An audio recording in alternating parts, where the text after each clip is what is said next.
We spend a lot of time at work, and so making those moments something that you actually enjoy, and at the end of it, they're projects that we really sort of stand back from and think, yeah, I've done that, that's one of mine. So hello and welcome to the Thriving Construction podcast. Today we have Rachel with us from Stride Treglown. Rachel, great to have you here. and to be here, yeah, really excited. Good. Not many people will know who you are, what you've done and what you're about, but can you just give us a brief introduction and rundown of what it is you do for Stride? Absolutely. Yeah. So, thank you for the invite to be part of your podcast today. So I'm Rachel Bell. I'm a director for Stride Treglown. I'm actually director of partnerships, Stride Treglown. So we are architects headquartered in Bristol, but we have 9 studios across the country. And in all, there's about 330 of us, which do cross both architecture, master planning, building surveying, graphic design, landscape, and I'm sure there's probably loads of other things that I'm just missing. But yes, a great team and a practice that I've been part of for the last 24 years. Awesome. Rachel, you're also a podcaster, aren't you? I am indeed. Why are you here then? To try someone else's out and find out all the interesting and obviously visual to go alongside the audio. So yeah, it's great to just see how someone else does it. Tell me about your podcast. So the podcast I host is called Stand Tall with Rachel Bell. It's a podcast that we started during lockdown, so actually during my year as National Chair for Women in Property. It's called Stand Tall with Rachel Bell. That was my hashtag whilst I was the Regional Chair for Women in Property in the Southwest. It kind of comes from someone really kind of taking the mickey out of my height. I'm only 4'11", maybe pushing 5 foot, and they used to just, make fun of my height compared to everyone else. What's there to make fun of? I mean, they say, don't they, that great things come in small packages, and it's the small quiet ones that you need to watch out for. So no, the stand tall element, which, as I say, came through in my regional chair year for women in property, was about stepping outside of your comfort zone, trying things that scare you, maybe just sort of saying yes to something and then thinking, what do I do? It's about taking that moment. And the podcast especially is for talking to people who are doing exactly that. So stepping outside of their comfort zone, doing something extraordinary in the construction industry. How long have you had the podcast for? So 3 years. We are just finishing season 3. Lots of really interesting people from across the industry. So please check it out if people are listening and dialing into this. Absolutely. Yeah, absolutely. So give us a bit of gossip on the behind the scenes stuff. Who has been or what has been your most surprising moment from running your podcast? I've really enjoyed it, I think, personally, just essentially pushing myself out of my comfort zone, doing something that you're not trained to do, talking to someone in a very different way, having a structure to that, but also just seeing where that kind of goes and the discussions that evolve through that hour or so that you're recording. And I think being able to reach out to people that maybe ordinarily you wouldn't necessarily have a door open or have the ability to talk to. So it's given us a lot of opportunities to reach out to clients, other collaborators, and really just deep dive into kind of their world and where they're going. And that's been surprising to you? Yeah, it's been really good. What's been the most challenging element for you? You talk about standing tall, reaching out of your comfort zone. What has been the biggest challenge of all that for you? Probably the momentum and keeping that going. It's an intensive process with all the editing and momentum, just kind of with guests and things. But I think ordinarily it's been a great process, something that we've all learnt from the team that are working with me on it. We've all enjoyed it, and we are looking forward to seeing where it goes next. So exciting. What if there has been, or if you're able to divulge this information, but who or what has been your favourite guest? I mean, all my guests have been my favourite guests. I think the variety, to be honest. Yeah. There are some exceptions within that aren't particularly linked to the construction industry, but I've met through various different networking events or through other avenues. I suppose one of my highlights is the Malawi episode. So I took a sound recorder on my trip last year to Malawi. So I'm just going to jump in here really quick. So you're an international podcaster.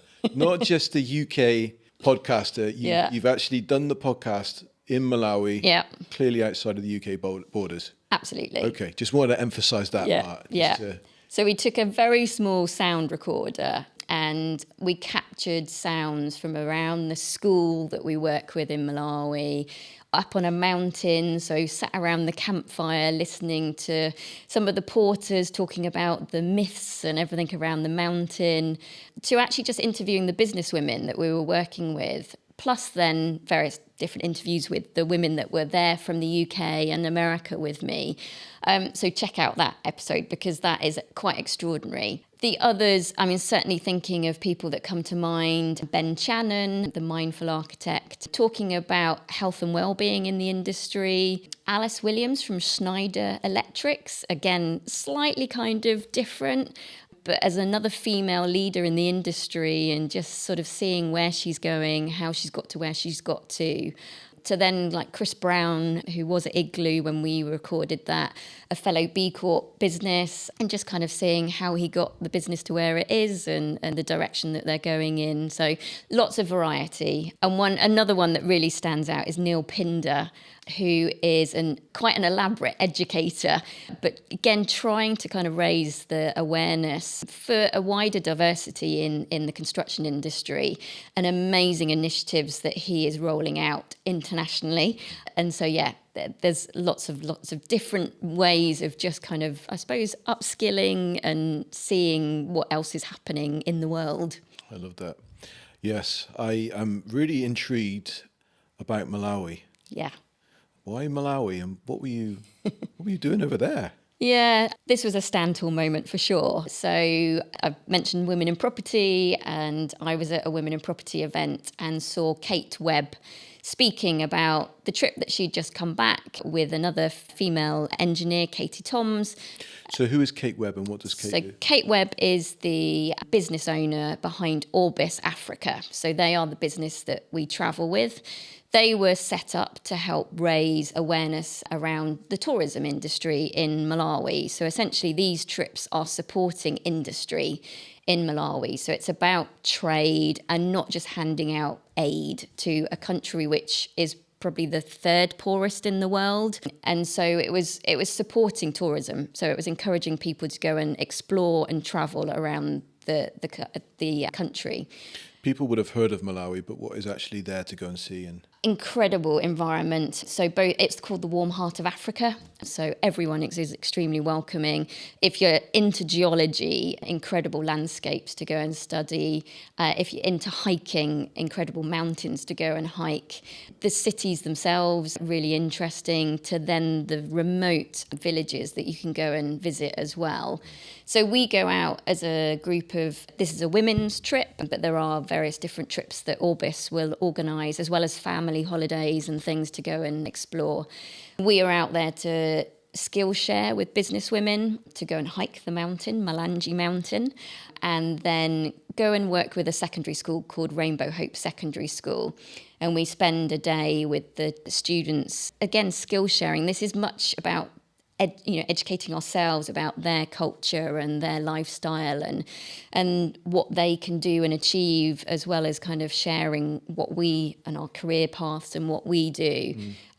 We also get thrashed at netball with the students. So I must say, I'm heading back very shortly and I haven't been practicing my netball skills. Probably that's the one thing I'm worried about. So yeah, we go and do incredible things and see incredible places. And there's a little bit of a reward at the end where we stay on an island on Lake Malawi. And that's the kind of moment that you can kind of take in the sort of 7-8 days beforehand. It's quite high pressured and quite intense. It's about absorbing and going and experiencing what is an incredible country, which very few people get to see. So what would you say that Malawi women have in abundance that maybe struggles with Western women? Oh, I'm not sure that maybe it struggles. I think the fact is they are incredibly entrepreneurial communities out there. I think the cultural aspects, which are obviously, still supported, but it's about maybe challenging some of those where girls essentially get married very young, have children very young, miss out on their education. And it's about supporting those women who are now a little older, looking after family, but also wanting to earn money for their family or support their family. The death rate over there is still very young, and so a number of these families are affected by parents dying and leaving families without much support. So, what is the age that people would pass away? I'm not entirely sure, but it's extremely young compared to what we would expect here. Because of healthcare or poor nutrition? Is it because of conditions? A bit of everything, and AIDS and various other aspects of that. But things are improving, as with everything. Education is improving. So Rainbow Hope that we work with, there is a sponsorship that I've actually supported one of the students there for the last 5 years, and I'm really looking forward to going back and seeing her. So they have to pay for their secondary school education. So the secondary school might have children from the age of 12 all the way up to 22, 25. They go for a year, and then because of the payments, they don't necessarily have that consistency. So the sponsorship program that we're involved in helps keep that consistent education pattern so that they can go for 4 years and really make the most of that. In the first year that I was there, they had their first student go into university, and it's Orbis that have been really supporting that school and helping to bring people to help Skillshare share and raise different kind of awarenesses, but also Katie Toms, who I mentioned, had been there before. They built a classroom which was especially for students who were studying science and technology and maths, so a STEM classroom with some very basic kind of lab facilities. And last year when we went over, we took money to actually buy some equipment whilst we were in Malawi. Right. So test tubes, Bunsen burners and those types of things, which just helped to bring that to life in the school and educate the students in the way that we would perhaps expect. That's wonderful. And that's all through Women in Property? Well, that was originally through the link through Women in Property, so the event, but this has been a bit of a side hustle, I call it. So although I bring very much, the community that I have through the construction industry, so the trip that I'm about to lead is with 8 women from the property and construction industry. And that is really just kind of an amazing network of like-minded women which challenge each other. The actual trip is called a partnership challenge. So this is about challenging our own understanding, challenging each other. It is quite a challenging trip because, you're in each other's pockets for 10 days with strangers that you haven't met before. But at the same time, you come away with absolutely incredible friendships from people that, you've been pushed to your limit in almost some of those situations. So, would you say the most valuable thing that you have gained from these trips to Malawi that you've done? If you had to pick one thing. Yeah, probably more self-awareness and probably learning about my strengths and weaknesses. As I say, there are challenging circumstances and behaviours of other people, which, you learn a lot about yourself, about how you deal with those situations. So it's been, a really good enabler for me to kind of learn maybe how I need to adapt in certain circumstances. And for me personally, it's found a purpose for me, essentially. When you talk about challenging circumstances, can you give me kind of a specific circumstance?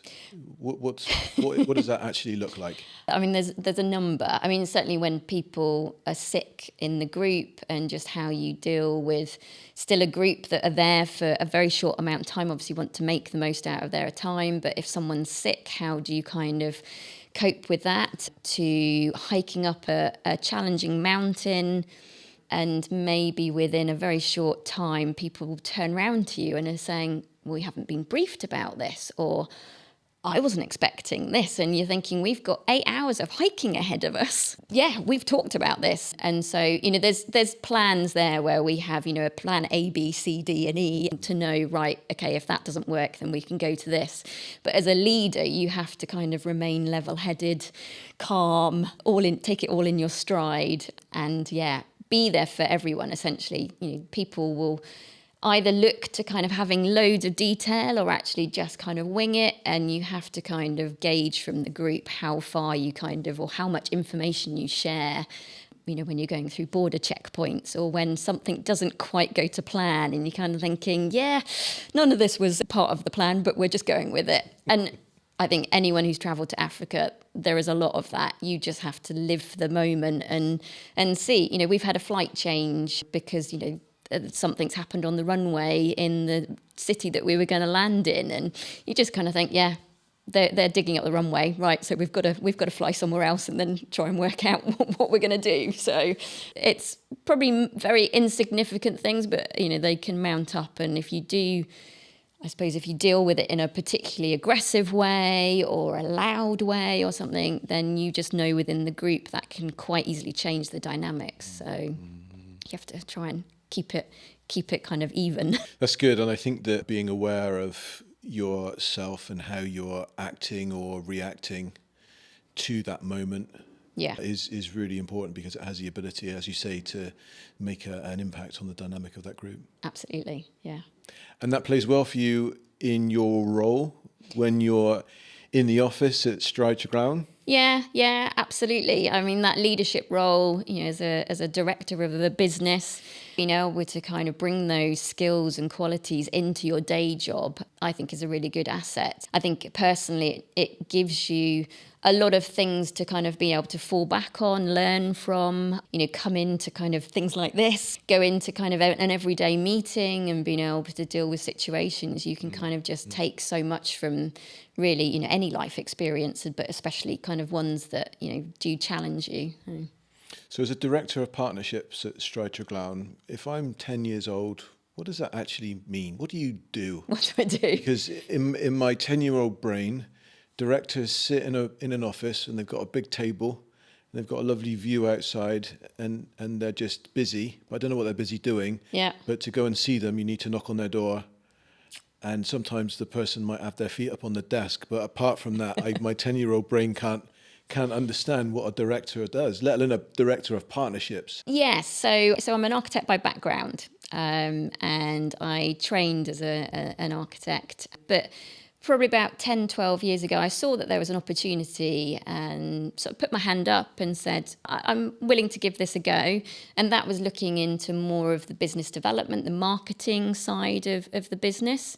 So it's through that route that I've essentially created and worked on a role that really makes me thrive, and I love it. It's been challenging on the basis that I've moved away from everything that I trained to do as an architect, but I'm in a business that I love and working with a team that then works across marketing, business development, the events associated with that, and the graphics side.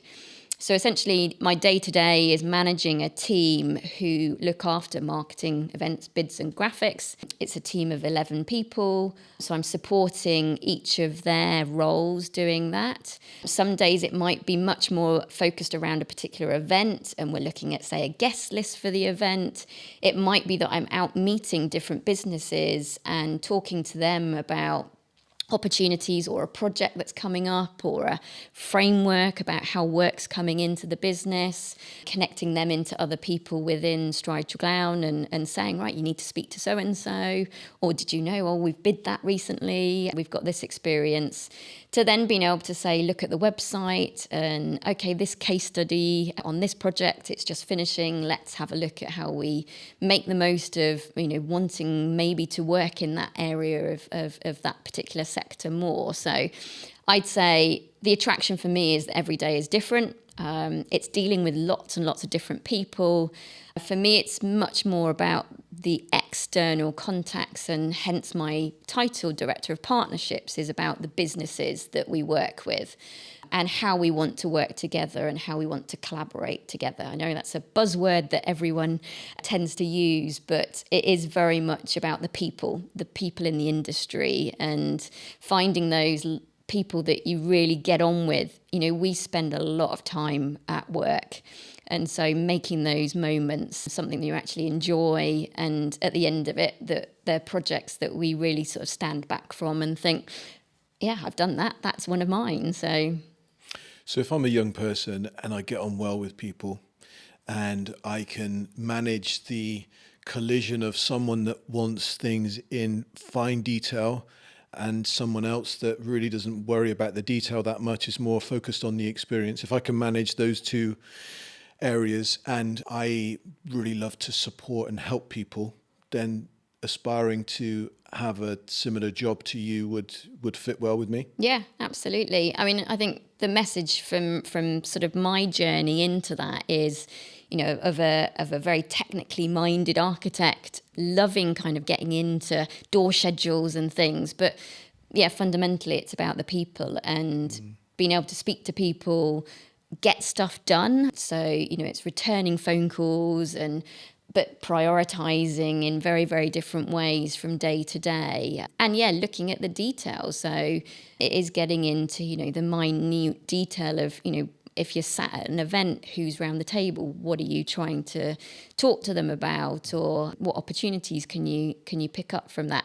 And importantly, how do you follow up? It's not coming back and then just getting caught up in the next thing. So it's that consistency and being able to kind of follow things through. So you look at who's in our team and they've come from a marketing background or an events background, but they're connected within the construction industry. And I know that some of them in the team had never really thought about the construction industry, but they've now found this is a great opportunity to sort of springboard into many other things. So, what golden bit of advice would you give to somebody that is coming to the end of their A-levels or maybe has recently done their GCSEs, but they're struggling to really understand how much an architect or maybe a director of partnerships within an architectural firm really gets paid, or what that actually means when they're figuring out what their life could look like? So I'm talking the place that they're going to live, the type of vehicle that they have, holidays that they go on, family, all these other bits and pieces.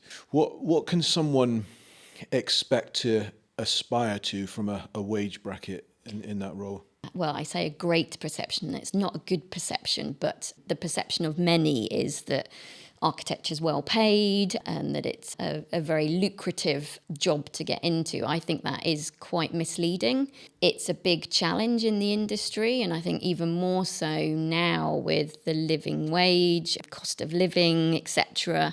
Challenges there for students. I think the big generator for someone considering studying architecture or looking at architecture as a career would be considering the route that they want to get into it. I was one very lucky before kind of tuition fees came in, but I still came out with a huge amount of debt. You know, it's a intensive course where you're doing lots of model making and purchasing lots of materials and wanting the newest kind of equipment and things. Now with tuition fees for a course that could be 6 years in length, part 1 and part 2, coming out with like £80,000 worth of debt. I think that really has to be a serious consideration. Where do you live, etc.? Are you still living with parents or family? Are you trying to get away from all of that and living away from home, but then have that added expense? So I think starting from there to then, a job which actually is okay paid, but I would say if you compare it, and I often do when I speak in schools, to a doctor, someone who's practicing medicine after their time in university, which is fairly similar, 5-6 years, and they would be paid a lot more, double, 3 times as much as, a newly qualified architect or a graduate coming into that. So how much would that architect be looking to kind of get paid in terms of wage bracket when they come out? Yeah, I mean, there's various different great surveys and salary benchmarking that you can get from the RIBA, so the Royal Institute of British Architects. I think from the recent surveys in 2023, I think they were putting like an average newly graduate, so after the part 2, so not qualified, but in between that part 2 and part 3, around 24,000. And that will vary from London weighting to kind of other regions. And again, that might be slightly higher depending on size of the firm and things like that. I think a newly qualified architect is around 26,000. Again, that can vary as well from region to region. And I know that, there are a number of businesses across the industry which are sort of challenging the fee levels so that we can obviously address that kind of benchmarking of the salaries. So. Because that salary is really low, isn't it, compared to maybe you mentioned a GP, but the thing that came to my mind straight away was a bus driver. Yeah. I think a bus driver is on 26, 27, maybe 28. Yeah, you see all the signs on the buses. Yeah. Yeah. Yeah. And so study at university for 5 years and I'm on less than a bus driver. Yeah. Why is it that someone would want to go into architecture? Because it's an amazing industry that can be very innovative, loads of opportunities. I think, I was talking to a colleague the other day. There's probably over 150 different types of jobs in the industry. So if you are interested in marketing or if you're interested in kind of more engineering type degree, there are just loads and loads of different ways you can get into it. And I'd say the pay varies quite considerably around that. I was on the tube actually travelling today, and there was a sign up for a university advertising a degree in AI, so artificial intelligence. You've got to think, oh, that's really exciting, isn't it? So if you had your time again, would you look at that? There are so many jobs that are now opening up that who knows what's going to happen in the next 4 or 5 years. And you're connecting AI with architecture here? Yes. Yeah. I mean, we're all finding our way with that. There's no right answer, but in the time that I've been an architect, I learned on the drawing board, with pen and ink and scratching out the ink with a scalpel to now, all the drawing aids that we use from Revit. So we're actually drawing in 3D. In my time, I was a Revit champion. I was beta testing Revit. And, that's come a huge amount now where we're sharing models with other consultants and essentially, the contractors with iPads on sites being able to see the 3D models. So, gone are the days with pencils and, hard copies of drawings on site. That's moved in the last 20 years. So where's it going to be in the next 20 years? And so for those people listening that have never heard of Revit before, what is Revit? So Revit is an Autodesk product. So Autodesk is an industry standard who produce software for architects, and Revit is one of their packages. So it's a drawing package that essentially you can model every nut and bolt in a building, but essentially, you're drawing a door, a window, a wall in 3D and constructing the building as if you were building it on site. So if someone likes Minecraft, they would love Revit. Absolutely. Yeah. And we're good at it too, right? And we do. We find the students that are coming in on work experience pick it up like instantly. If not, some are actually learning it in particular school, college courses because there may be more of design engineering, construct kind of programs. So they're actually being taught it, and they're the students that kind of instantly pick that up. So it sounds like someone would want to be an architect because they're looking for impact, they're looking for variety, and that the door that they need to go through to access various rooms that they want to be in is that 5-year course, architectural school, and in practice to be able to specialize in other areas. Yeah, and there are various different other routes that are now opening up more and more. So apprenticeship routes, which, enables them to have a job, have a few days in practice, as well as then at college or university.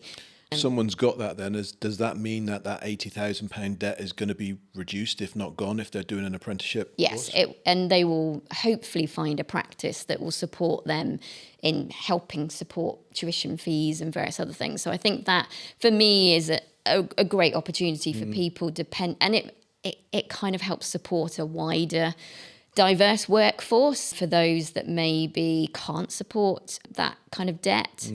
And, things that even I did back in the day, I didn't do A-levels. So I did a BTEC in construction.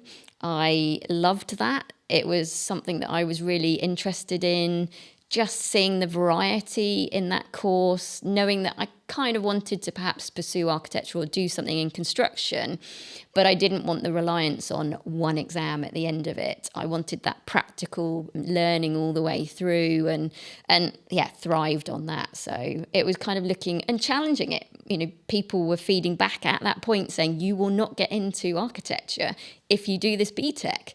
And it's like, well, I want to do that. That's the way that I want to do it, and I made it work. So it seems like you're quite fixed in your mind of what good looks like, and irrespective of the naysayers, you're willing to continue on and make things happen. Yeah, kind of challenge back on a number of things. But yes, I think you want the best for everyone, and you kind of think, yeah, if you feel a gut feeling that it's right, go with it.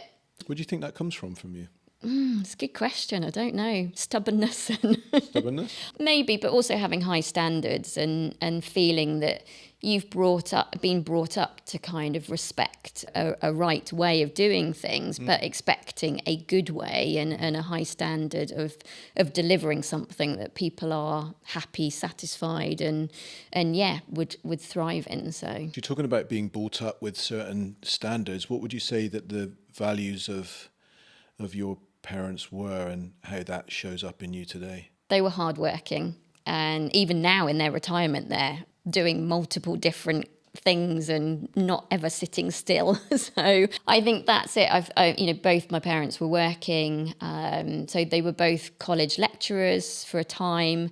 They were actually both made redundant, and then my dad went back to his training as an electrician, and my mum, who had been trained as essentially office manager, secretarial skills, had various different roles supporting local councils in that. So no matter what was thrown at them, they kind of found a different way to make it work, and definitely sort of picking up on, you know, their determination and just how they approach things, you know, certainly rubbed off. So stubbornness, probably, and that's actually showing in their retirement. Yeah, not willing to give in and keep going. So and how's that working for them? It's really good. Yeah. They're very active and their usual sort of Sunday morning walk and things. They're used to a routine and keeping that going, which is, I think, healthy. So that's good. So talk to me about life for you now and where you see things in the future. I guess professionally as well as personally as well. You've been an architect and now you're a director. Still an architect, yes, but your focus is less on architectural matters and more probably commercial matters, it sounds like, from what you're saying. But what does the future look like for you? I hate that question when people ask me, well, where do you see yourself in 5 years? I never said 5 years. I never said, where do you see yourself? It's looking in the future. So what element of that do you not like? Is it the forward-looking part, or is it it just kind of feels a little bit trite? No, it's not. It's not liking it. It's just that I find it challenging to look that far ahead, I suppose. Okay. I live for the moment. Okay. I think it's something that I've learned over the past number of years when perhaps things haven't quite gone the way that you kind of imagined. And you kind of then you think, oh, actually, let's just see where it goes, see what happens. Yes, I'm a director of a practice, but I've got lots of other interests, and I'm really interested just to see where they go, especially things like the Malawi trip. I'm a women in property director, so supporting that network of incredible women across the industry. These are all things that I do in my spare time, as well as trying to get more women to play golf. I'm just recruiting another probably 30 women into kind of lessons and various things to try and get more women in the industry to turn up at corporate golf days. Are you a keen golfer? I am a keen golfer. Handicap? So about 30, so it came down to about 28, so trying to bring that down. But again, it's just supporting the feedback I quite often get on that is that people are afraid or don't know where to start, or the impression they get of a golf club is this and they don't feel welcome. And so over the last 10 years, I've had probably about 80 women through various different lessons try it out. And it's been incredible just seeing the friendships and just people coming away from that thinking, this is amazing, and just getting them to give it a go and get out onto the course. So that, as I say, is another interest that I have, and connecting people. The overriding message is friendships and partnerships and connecting people together and seeing where that goes. So there are a number of those aspects which in my day job at Stride Treglown are, the businesses that we really want to align with, where we see opportunities, and having those real kind of meaningful conversations, which helps in the good and the bad times. And it's where we take that next and how we kind of move that forward with certain businesses. In asking you about the future, it seemed as though there has been disappointment or a struggle that's in the past. And I picked that up when you said that you live for the moment and see where things go. And I'm wondering if you may be able to share what that might be, if I've picked up correctly on that. Yeah. I think there's a very sort of a traditional viewpoint in many people in terms of, a female having children, and, getting married, having children, etc., and having a career maybe alongside that. That didn't happen for myself and my husband. We had tried to have a family and weren't successful. And I think that kind of takes a lot of time, energy, headspace, when suddenly something that you've kind of maybe thought would happen and you kind of think certainly the feedback you get from people is, right. And people even now assume that I have children. When that doesn't happen, it's kind of where do you go? And you do look to the future and people think about, your old age. And if you don't have a family, what do you do, and how is that going to look, and what's the structure there? So there are things like that you do sort of maybe change your viewpoint, and hence, living for the moment and just thinking something might happen tomorrow and it might actually change everything, or actually something might not happen and maybe that isn't so bad. So how was that period of time for you and your husband as a couple? And the reason I'm asking is because I'm convinced that there are many people out there that suffer in silence around that very topic that you're mentioning. And I think that what makes a very difficult, extremely difficult situation even harder is the suffering in silence. Yeah. And believing that you are the only one that's experiencing this. Yeah, and at the time when we were going through it was very much so. We didn't confide in any close friends. All of our close friends were having children. It was kind of the expected thing. And it was very, very difficult. So, a number of days you either personally take as holiday or try and kind of work around appointments and various things. There are still very, very private things which people do keep private. But actually, I think people like myself are talking more about miscarriage and menopause, IVF, all of those kind of things where you hope that if someone is going through it or has gone through it, that they can find some comfort in talking to someone.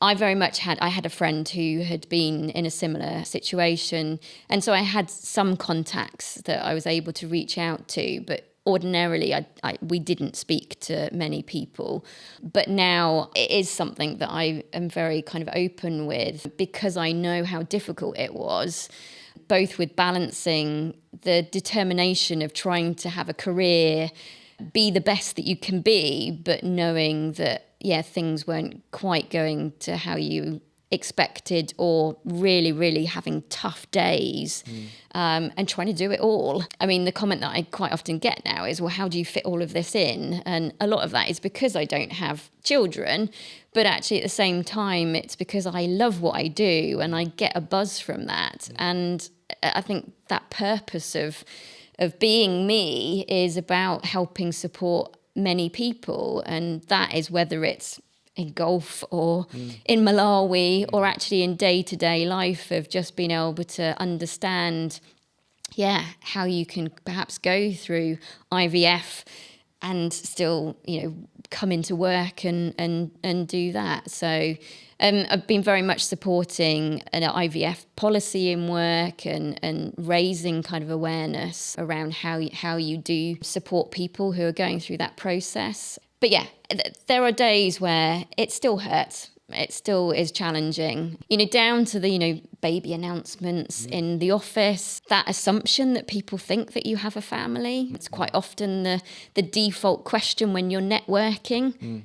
People say, oh, how are the kids? Or, oh, your school holidays, how's things going? Those types of things. So I now have a confidence where I'm quite happy to open up and say, actually, I don't have children.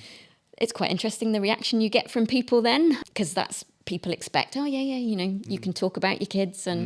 But I'm very open with actually saying, no, we couldn't have kids. And actually, we have chickens. And you kind of, you have your kind of way of responding. It takes a lot to get to that point, though, and it's not easy.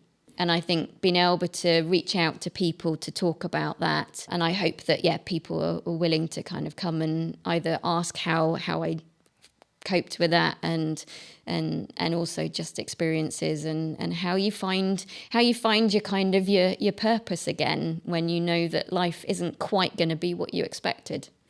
It feels like you're downplaying it slightly when you say it takes a lot to get to that point. It seems as though you've skipped years of experience. I use the word experience because I don't want to put words in your mouth or in your mind.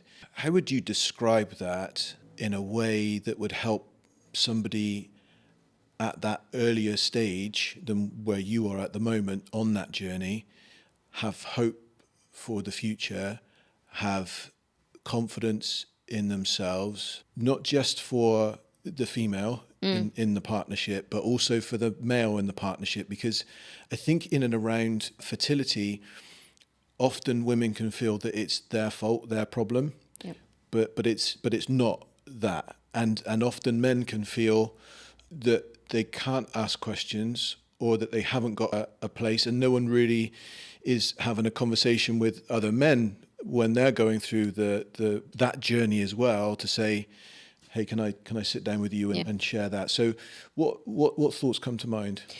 It is a long process. And, this for us has been probably over 10, 12 years of my husband and I have been together since we were 21.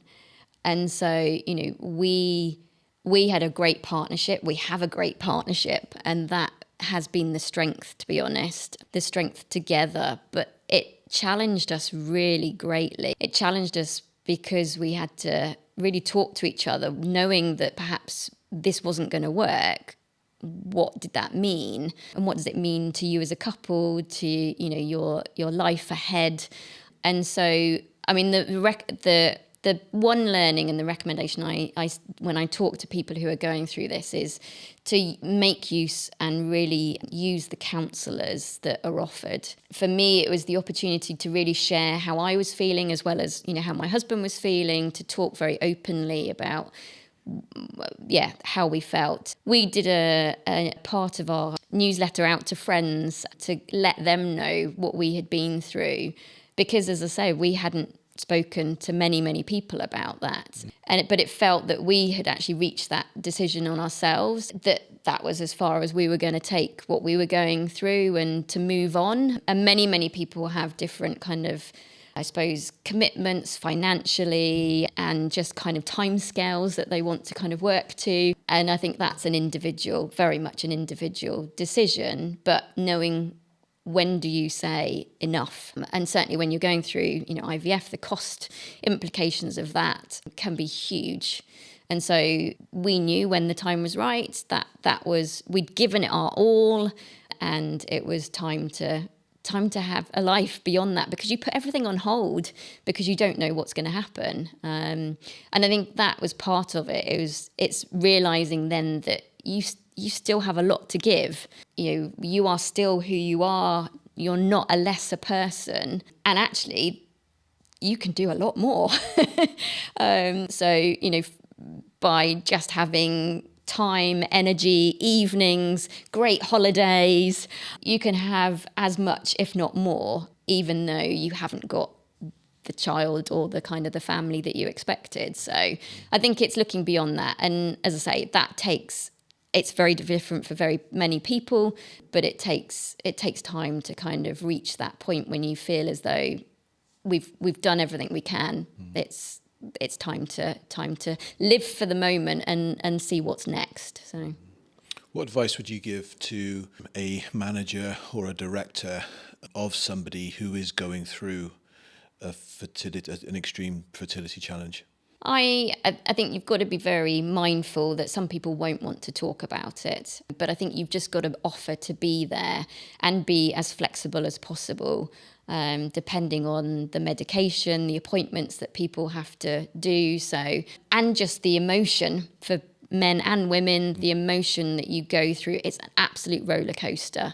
And so just giving people space and time, being there just so that you can support them.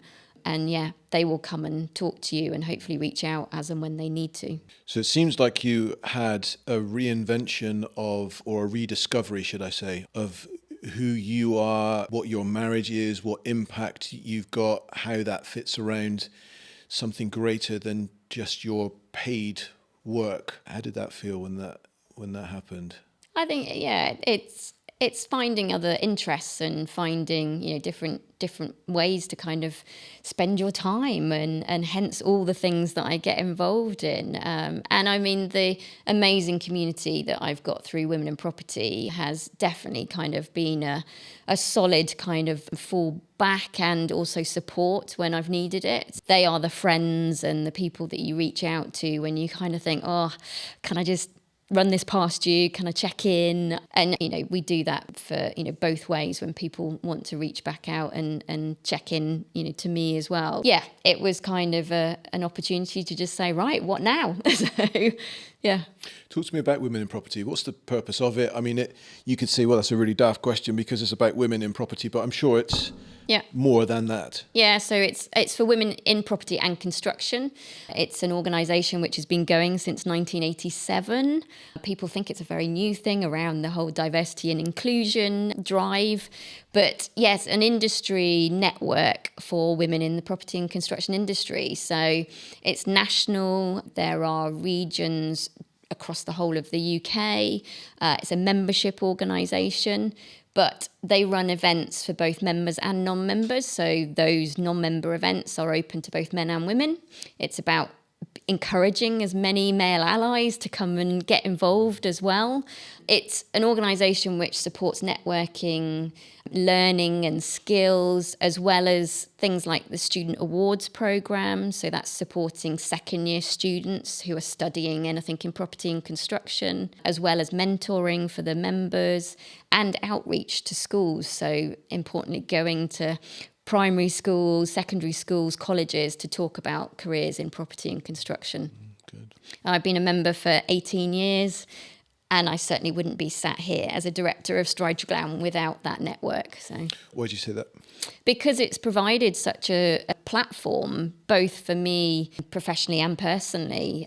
So both, as I said, those friendships, but also opportunities, really opening up many, many doors with both those contacts and the network that I've been able to use and build through the network. What doors have opened for you specifically because of that? I think probably just the grown confidence that maybe I've got through doing some of the events that they've done, a lot of kind of soft skills that you might not ordinarily pick up through your day job. So those types of things, but also contacts and ability to reach out to people in the network and say, oh, I've heard of your business, or, we want to kind of get to know you more, and just picking up the phone or dropping someone a note on LinkedIn or something like that. So personally, it was definitely the opportunity to be the regional chair in the Southwest in 2017.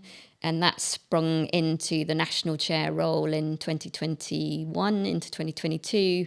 And now, as I say, the director role alongside a really great board, so the Women in Property Limited board, to help steer and support the national chair now. So. And what's the future for the organisation, Women in Property? What is it that you're focusing on now? I guess it's that future question again. Yeah. I mean, the question that we're quite often asked is, well, why do you need women in property? I think if you ask graduates at university, they're seeing like a 50-50 balance, both male and female. They're kind of saying, well, what's the point? We've got it really, really easy.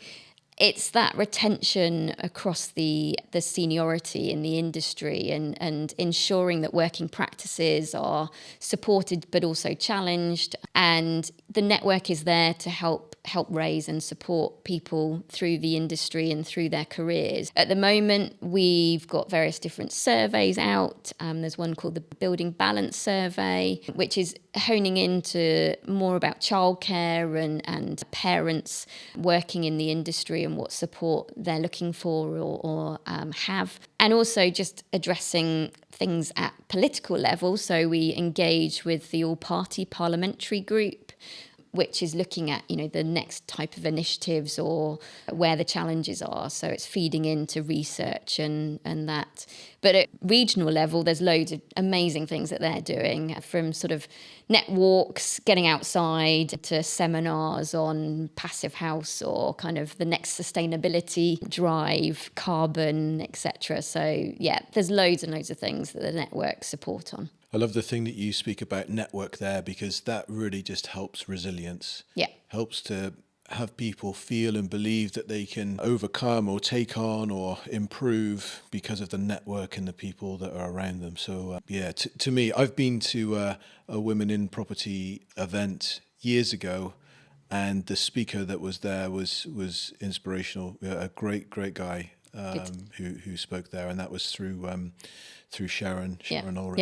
Yeah. Who's I know she's very, very active in Absolutely. that group, isn't she? Yeah. Well, yes, and we go back a long way. So yeah, that's it. It's about the friendships that you can create, and people that I've been in contact with for 18 years who now are the go-to people that if I've got a question or a personal kind of like, what do I do? They're the people that I reach out to, and they reach out to me, and it's amazing that can grow and grow and grow, and yeah, that's now for me very much a national, if not international, kind of network that is incredible. So good. I think we're now at the stage where we can go into the demolition zone. Oh God, right? Are you ready? Yep. Let's do it. We are now back, and we are in the demolition zone. Rachel has created these two beautiful circles with towers around the side. So I'm thinking Stonehenge here times 2. Interesting. But I'm sure that's not what you are thinking. What does this represent? So this has been troubling me a little bit. Well, this is the place for you to get your problems out. Yeah. So I'm aware that 2 of your guests previously demolished one of the myths that I was very much kind of coming with, and I thought, I can't do that again. So their myth was around how you get into the industry and education, and challenging kind of the stereotype of the routes into the industry. So I thought, fine, okay. For me, diversity is obviously a very hot topic. And so this has 2 meanings, actually. One being diversity of thought, being kind of the same as everyone. So that's the representatives of the blocks all the same, versus a huge amount of diversity around what could be seen as a meeting table, but also and this is the other viewpoint, maybe an event table. Or so the other side of this for me is diversity of types of events that people go and network at. So it was trying to kind of pick up on maybe those two kind of myths, which might be about, construction industry not being very diverse, but also that events has to be like a black tie do, networking and drinking. So for a lot of my part in the industry, I challenge that back and say, get outdoors, go for a walk, have a coffee. Ditch the alcohol, and do something healthy, but find someone like-minded, or actually someone very, very different from you, and see what they think. So, yeah. I love that. That is fantastic. And so the reason that myth needs to be busted is what? What's the reason that myth needs to be busted? What's the advantage of mixing with people that don't think like you, of going to different events that aren't alcohol and black tie based? Yep. What's the benefit of that? Because it's good for business. A slightly different take on how you might run a business or approach an event or do something. Diversity of thought and having a different viewpoint is actually generally a good thing. So yeah, look beyond maybe how you would think and see what someone else thinks. Awesome. I think you can now destroy the myth. Excellent. So my plan was to bring a golf club, but I couldn't bring that on the train. So I have a little mini scale ruler. Perfect. With a sweep of the ruler. There we go. All the blocks fall to the floor. I love that. Rachel, it's been great having you here. I really do appreciate your insight, your openness and your vulnerability, especially. I'm confident that there are people that will really benefit from the things that you have shared today. Great. And I just want to thank you for that. I'd encourage people as well to tune in to your podcast, Stand Tall. Yep. With Rachel Bell. Yep. And you said that you've got a new episode that's due out soon, but I guess that since we are now talking in the past, I'm sure it's already out by now. Hopefully. But yes, definitely, you can either link through that on the Stride Treglown website, or it's on all podcast platforms. So, or reach out to me on LinkedIn. I'm very happy to kind of connect with people. As I've listened to you speak and as I've been thinking, I'm wondering what there is that you can say or you can leave as a parting gift for those people that are listening thus far. What one thing would you give as a piece of advice or as an invitation that you think will make all the difference to the listener as well as those people that they're connected with? There's probably loads of things that I'd want to kind of pass on. I think maybe it varies depending on someone's seniority or position in a business. Maybe for those more senior people, think about how they might reach out and mentor someone, give back to kind of someone younger. Again, someone maybe younger in a business, it might be useful to perhaps offer to mentor someone senior, do some of that reverse mentoring. And I think my big thing for people is perhaps not worry that they're not doing enough, but actually sometimes by saying no means that you can do many, many more things. So yeah, and the big thing for me, stand tall, go for something that's out of your comfort zone and just give it a go. Rachel, you've given so many nuggets there. I love that. I really do love that. Again, thank you for coming on the podcast. It's been an absolute pleasure to have you here, and hopefully we'll get you on again in the future. No, thanks very much for having me. Thank you. I'd like you to do me a favor, and I don't mean here just to ask you to subscribe and to follow, but what I'd really like you to do is to share this podcast with as many people as you think would benefit from it. I would love to maintain the quality of people that are joining me on this podcast, and so in order for me to do that, I really need your help. It could be somebody that's looking to get into an industry, but they're not quite sure what industry they want to get into. Maybe it's a teenager that is just finishing their GCSEs or starting A-levels. Maybe it's somebody that's doing an English degree at university, but is not quite sure what they want to do with that degree. So I invite you just to share this podcast with as many people that you know so that we can grow this community, so that we can maintain the quality, engaging conversations that we're having together. Thank you for your help.